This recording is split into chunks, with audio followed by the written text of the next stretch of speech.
Good evening my dear students, कैसे बेटा आप सब लोग? अरे बहुत अच्छे होंगे। ये वीडियो ना क्लास 12 वालों के लिए।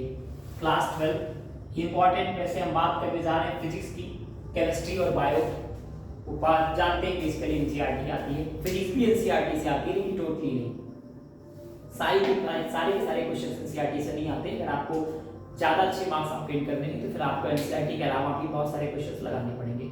पहले सबसे इंपॉर्टेंट हम बात करेंगे, वो बात ये करेंगे कि हमें फिजिक्स पढ़नी कैसे है। देखो, सबसे पहले तो आप अपने आप को देखो, हम आपको 3 कैटेगरी डिवाइड करके दे रहे हैं। आप प्लीज चेक करिए कि आप तीनों में से कौन सी कैटेगरी में आते हैं। ठीक है, सबसे पहली जो कैटेगरी है वो हमने माना A डबल प्लस है। मेरा साइड में कर देगा। पहली कैटेगरी है A डबल प्लस की, दूसरी है A प्लस की और तीसरी है A। आप चेक करिए कि आप कौन सी कैटेगरी में हैं। ए कैटेगरी में उन बच्चों को लाना है जिनका कुछ भी क्लियर नहीं है, कोई भी टॉपिक नहीं क्लियर है। उन्हें हम बोल सकते हैं कि अभी भी वो फिजिक्स में नहीं है। हाँ, क्वेश्चंस देख करके, टॉपिक को देख करके या कोई डेरिवेशन देख करके वो ये बता सकते हैं कि कौन से चैप्टर का है, बस उन्हें सॉल्व करना नहीं आ रहा, अभी भी बहुत कंफ्यूज है, उनका कॉन्सेप्ट क्लियर नहीं है, वो आगे ए कैटेगरी में। ए प्लस में ऐसे बच्चे आते हैं जिनका थ्योरी और डेरिवेशन दोनों तैयार है। हाँ, उन्हें जब क्वेश्चंस दे दिया जाता है, कॉन्सेप्चुअल क्वेश्चंस, में समझ नहीं आता कि इन्हें कैसे अटेंड करें, कैसे सॉल्व करें। मतलब उन्हें क्वेश्चंस अटेंडिंग में दिक्कत आती है, लेकिन नॉर्मल नोट्स उनके कंप्लीट है, उन्हें थ्योरी डेरिवेशंस लगभग कंप्लीट है। ठीक है, अब ए प्लस प्लस कैटेगरी में वो बच्चे आते हैं जिनका थ्योरी भी कंप्लीट है, डेरिवेशन भी कंप्लीट है और उन्होंने एनसीईआरटी भी सॉल्व कर लिया है, प्लस वो नॉर्मल न्यूमेरिकल भी कर लेते हैं, नॉर्मल न्यूमेरिकल भी उनका सॉल्व हो जाता है। 3 कैटेगरी के बच्चे हैं। आप प्लीज डिसाइड करें आप कौन सी कैटेगरी में हैं। हम पहले बात करने चल रहे हैं पहली कैटेगरी की, मतलब वे बच्चे जो ए कैटेगरी में। ए कैटेगरी का मतलब ऐसे बच्चे जिनका फिजिक्स में कुछ भी कंप्लीट नहीं है। पहले हम आपसे बातचीत करते हैं। देखो, पहले तो आप ऐसे सोचो, कुछ भी नहीं कंप्लीट है ये बड़ी बात नहीं है, आगे नहीं कंप्लीट होगा ये बड़ी बात है। 2 बातें, पहली बात ये थी। दूसरी ये थी कि जो बच्चे ए प्लस प्लस कैटेगरी में हैं उन्हें ए कैटेगरी में आने के लिए कोई मेहनत नहीं करनी पड़ेगी। आप जिस दिन थोड़ा सा कम मेहनत करोगे अपने आप एक कैटेगरी में डाउन हो जाओगे। जो बच्चे ए कैटेगरी में हैं वो ए प्लस प्लस कैटेगरी में जा सकते हैं, लेकिन बहुत सारी मेहनत करनी पड़ेगी। आप कर सकते हैं अगर आपके अंदर ऐसा जोश और जुनून है तो। हम थोड़ी सी टॉपिकल बातें करते हैं। देखो, इस कैटेगरी के बाद हम आगे बातचीत बढ़ाते हैं। देखो, पहले हम ए कैटेगरी वाले बच्चों को लेते हैं जिनका थ्योरी डेरिवेशन कुछ भी नहीं तैयार है। बेटा आप क्या करें, आप पहले एक लिस्ट बनाएं। कौन सी लिस्ट बनानी है? Chapter wise, chapter first, chapter second, chapter third, इनकी थ्योरी की लिस्ट बनाएं। थ्योरी सारी की सारी थ्योरी कंप्लीटली लिखें। फर्स्ट चैप्टर की थ्योरी में केवल पॉइंट लिखना है, आपको पूरी थ्योरी नहीं लिखनी है, केवल कौन कौन सी थ्योरी है फर्स्ट में, सेकंड में, थर्ड में। आई होप आपकी नोट्स बनी होंगी, आप वहां से कॉपी कर सकते हैं। अगर नहीं कर रहे हैं तो आज आप इस वीडियो को ध्यान से देख लीजिए। हम कोशिश करेंगे कि कल हम आपको ऑलरेडी थ्योरी की नोट्स बना के दे दें। हम खुद आपको नोट्स बना के दे देंगे चैप्टर वाइज डिवाइड करके, बट उसके लिए आपको एक दिन का वेट करना पड़ेगा। आप अगर मुझसे कर लेते तो इससे बेटर कुछ है ही नहीं। चैप्टर वाइज थ्योरी लिखिए, जो इंपॉर्टेंट थ्योरी है अपने सब्जेक्ट टीचर से इंपॉर्टेंट लिख करवा सकते हैं आप, या हम जो आपको देंगे ऑलरेडी इंपॉर्टेंट बता देंगे। जैसे मान लीजिए इलेक्ट्रिक डाइपोल मोमेंट लिखा आपने, डाइपोल मोमेंट लिखा, इलेक्ट्रिक डाइपोल क्या होता है, इलेक्ट्रिक फील्ड लाइंस की प्रॉपर्टीज क्या होती है, इलेक्ट्रिक फील्ड लाइंस क्या होती हैं, ऐसे एक चैप्टर की थ्योरी आपने ऐसे नोट करके कंप्लीट करना, पॉइंट केवल हेडिंग। फिर आप रिमार्क करिए कि इनमें से कौन कौन सी थ्योरी है जो आपको कंप्लीटली आ रही है। जो आ रही है उस पर आप टिक करते जाइए, जो नहीं आ रही है उसको आप राउंड बना लीजिए। उस चैप्टर्स की थ्योरी को पहले याद करिए। पहले आप सैंपल पेपर भूल जाइए, एनसीईआरटी भूल जाइए, फिजिक्स का पेपर भूल जाइए, सिर्फ और सिर्फ आप ये काम करेंगे। ठीक है, लेकिन कोशिश रहे कि थ्योरी अगर आप पढ़ रहे हैं तो एक दिन में 2 से 3 चैप्टर की थ्योरी कंप्लीट करें, नहीं तो फिर आप बहुत पीछे चले जाएंगे और कंप्लीट नहीं कर पाएंगे, क्योंकि थ्योरी के अलावा हमें डेरिवेशन भी पढ़ना है। थ्योरी आपकी कंप्लीट हो गई, थ्योरी के बाद आप सेकंड एक लिस्ट और बनाएंगे। वो जो लिस्ट होगी वो होगी डेरिवेशंस की लिस्ट। वो लिस्ट कैसे कंप्लीट करेंगे?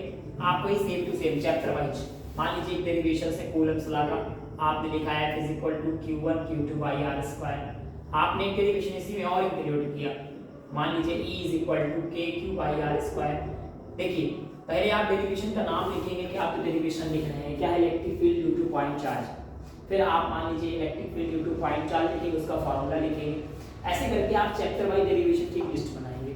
ठीक है, नहीं बनाएंगे तो हम आपको कल से परसों तक प्रोवाइड करा देंगे, बट प्लीज़ आप कोशिश करिए कि आप खुद से बनाएं, खुद से बनाएंगे तो आपको लर्न हो जाएगी। मेरी बनाई लिस्ट मुझे याद होगी, आपको कम। फिर चेक करेंगे आप कौन कौन से डेरिवेशंस आपको कंप्लीट है। कोई कंप्लीट है इस पर टिक कर लीजिएगा, नहीं कंप्लीट है तो एक एक डेरिवेशंस को 2-2 बार आप देख देख के लगाइए। कोई जरूरी नहीं कि आपको आए, आप YouTube की मदद ले सकते हैं। YouTube से नहीं अवेलेबल, मान लीजिए YouTube से नहीं मदद लेना चाहते हैं, आप नोट्स से देख देख के 2-2 3-3 बार लगाइए डेरिवेशंस को। आप पहली बार लगाएंगे तो पूरा देखना पड़ेगा, दूसरी बार लगाएंगे तो थोड़ा कम देखना पड़ेगा, तीसरी बार लगाएंगे तो थोड़ा सा देखना पड़ेगा, चौथी बार लगाएंगे तो बिल्कुल नहीं देखना पड़ेगा। 4-4 बार लगाओ ताकि डेरिवेशन रट जाए। इतनी बात समझ में आ गई। सारे डेरिवेशंस लगाने, बहुत सारे डेरिवेशंस नहीं, फिजिक्स में 20-22 डेरिवेशन है बस। लेकिन प्लीज ये काम आपको कैसे करना है, एक दिन में मिनिमम 1 मैक्सिमम 2 चैप्टर कंप्लीट करना ही करना है, किसी भी कीमत में, नहीं तो फिर आपका रिजल्ट खराब हो सकता है। अभी आपका इतना काम ध्यान से समझे आप। पहले आपको क्या करना है, एक लिस्ट बनानी है, उस लिस्ट में सारे डेरिवेशंस इंक्लूड करने हैं और सारे के सारे डेरिवेशंस कंप्लीट कर डालने हैं, सॉल्व कर डालने हैं। दूसरा काम क्या करना है, थ्योरी की लिस्ट बनानी है और सारी थ्योरी चेक करना है, जो नहीं याद तो याद करना है, जो याद है रिवाइज करना है। पहले इतना काम, अगर आपने इतना काम कर लिया तो एटलीस्ट हमें पूरी की पूरी उम्मीद है कि इतना काम कंप्लीट करने के बाद, प्लीज 1 मिनट, इतना काम कंप्लीट करने के बाद आपके लगभग 30 बिटवीन 40 मार्क्स आ जाएंगे। 30 से 40 नंबर आप फिजिक्स में पा जाएंगे। तो इससे ये होगा कि 23 मार्क्स पास ही मार्क्स होते हैं। अगर आपसे कुछ गलत भी हो गया तो आप एटलीस्ट फेल नहीं होंगे, आप फिजिक्स में आपका कंपार्टमेंट नहीं आएगा और आप पास हो जाएंगे। इतनी बात समझ में आ गई। थ्योरी डेरिवेशंस तो थ्योरी बहुत सारी नहीं आती, पर डेरिवेशन से पेपर भरा होता है, डेरिवेशन बहुत सारे होते हैं। अब अगर मान लीजिए आप इस कैटेगरी में नहीं, आपका कुछ तैयार है और आप इस कैटेगरी में कि आपकी थ्योरी भी कंप्लीट है और डेरिवेशन भी कंप्लीट है, ये कंप्लीट हो जाएगा। इसके बाद आप फिर एनसीईआरटी उठाइए। आपको एक्स्ट्रा क्या ऐड करना है, प्लस का एनसीईआरटी। वो कैसे सॉल्व करना है वो हम आपको बताते हैं। आपने मान लीजिए 2 चैप्टर लिया, 3 चैप्टर लिया, आप एक सीट बनाइए और सीट का नाम दीजिए फार्मूला सीट। अगर आपके इंस्टीट्यूशंस में आपके यहाँ दी गई तो कोई बात ही नहीं दी गई तो आप खुद की सीट कंप्लीट करिए, तैयार करिए जल्दी से जल्दी। और कौन सी सीट तैयार करेंगे आप, फार्मूला सीट। फिर एनसीईआरटी का क्वेश्चन नंबर 1 उठाइए, 2 उठाइए, 3 उठाइए, ऐसे करते करते एनसीईआरटी जल्दी से जल्दी सॉल्व कर डालिए। फार्मूला सीट बनाइए, तुरंत एनसीईआरटी सॉल्व करना शुरू कर दीजिए और पूरी कंप्लीट एनसीईआरटी सॉल्व करिए। सबसे पहला काम, थ्योरी डेरिवेशन तैयार हो, थ्योरी डेरिवेशन तैयार है तो फार्मूला सीट बनाइए। फार्मूला सीट बना के एनसीईआरटी कंप्लीट करिए। एनसीईआरटी में क्या क्या कंप्लीट करना है, एनसीईआरटी में आपको एग्जांपल पढ़ना है, एग्जांपल और एक्सरसाइज।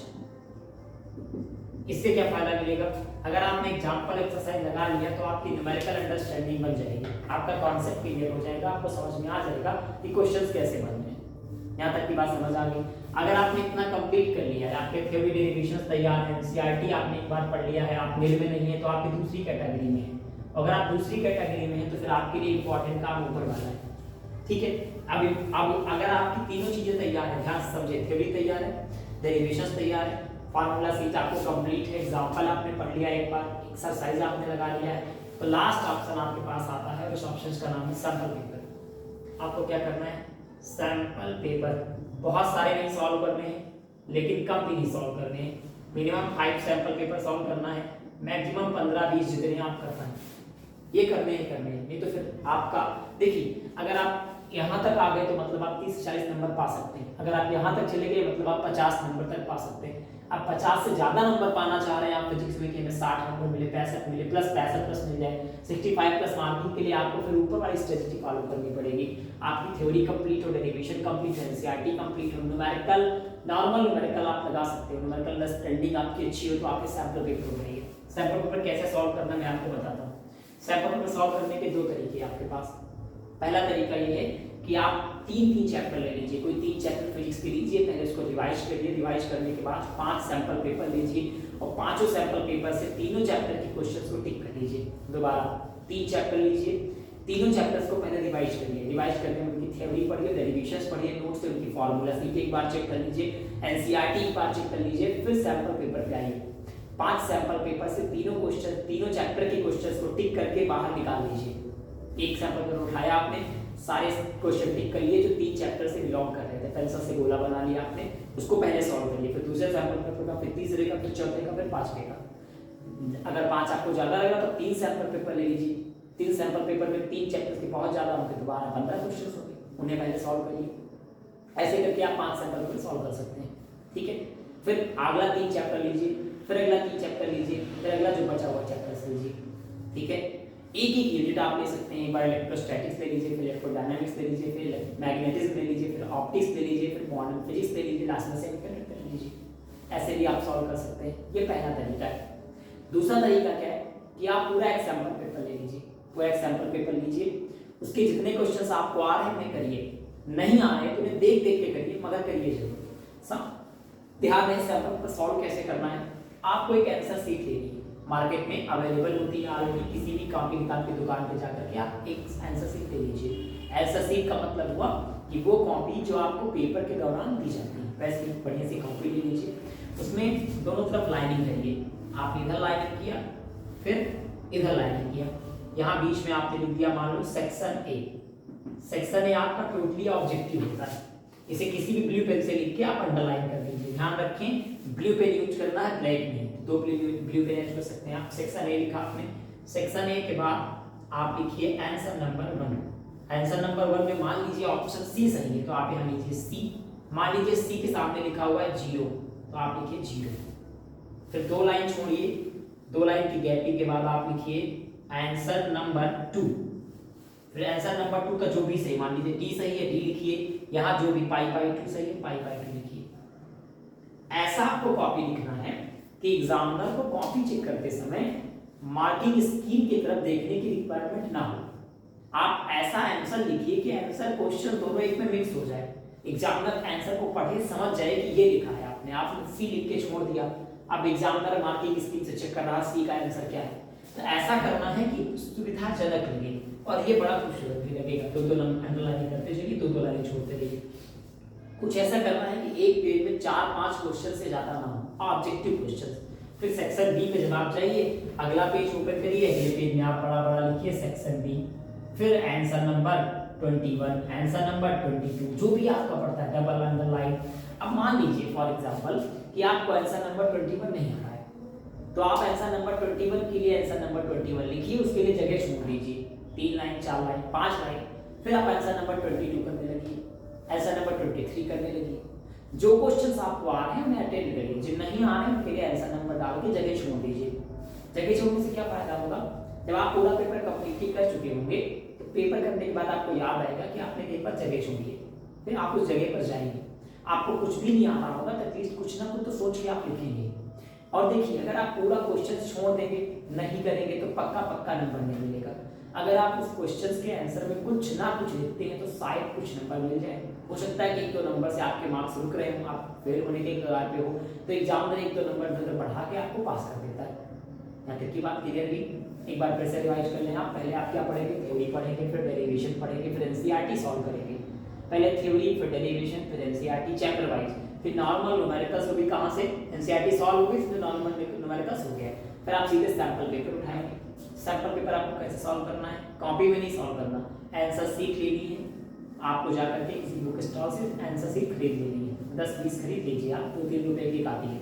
उसके बाद दोनों तरफ ऐसे अंडरलाइन करनी है, सेक्शन ए लिखना है, फिर आंसर नंबर 1 लिख के 2 लाइन छोड़ना है, क्वेश्चन पे आंसर नंबर 2 2 लाइन छोड़ के आंसर नंबर 3, ऐसे करके अपनी कॉपी कम से कम 3 से 4 सैंपल पेपर आप ऐसे सॉल्व करिए जैसे आप बोर्ड में कॉपी लिखेंगे, सेम टू सेम ऐसे।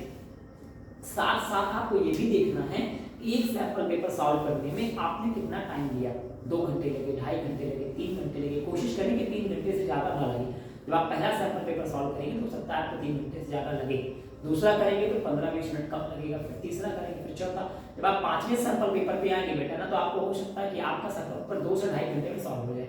तो यही चाहिए कि आपका सैंपल पेपर 2 से 2.5 घंटे में सॉल्व हो जाए। इतनी बात क्लियर हो गई, कोई डाउट तो नहीं यहाँ पर? सैंपल पेपर सॉल्व करने से फायदा क्या होगा?